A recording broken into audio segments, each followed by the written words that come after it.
नमस्कार, मी पंजाब डक। आज आहे 2 जुलै 2025 आणि माझ्या सोयाबीनच्या शेतामध्ये आणि या ठिकाणी सोयाबीन खुरपणी चालू आहे। तर सर्व शेतकऱ्याला सांगू इच्छितो, सोयाबीन ज्याला सोयाबीनला उतार काढायचा आहे तर त्याने सोयाबीन खुरपली पाहिजे आणि ज्याला उतार कमी काढायचा त्याने तणनाशक मारायचं आणि ज्याला त्याच्यापेक्षा कमी काढायचा उतार त्यानं कोळपायची आणि ज्याला जास्त उतार काढायचा त्यानं खुरपावं लागते। म्हणून हे माझ्या शेतामध्ये सोयाबीन खुरपणं चालू आहे।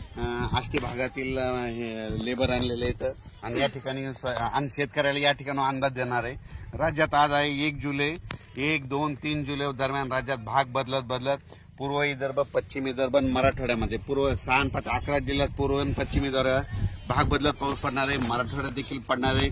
सांगायचं झालं तर हा पाऊस बीड जिल्ह्यात देखील आहे, लातूर जिल्ह्यात देखील पडणार आहे, धाराशिव देखील जिल्ह्यात पडणार आहे, परभणी जिल्ह्यात देखील आहे, हिंगोली शहर देखील आहे।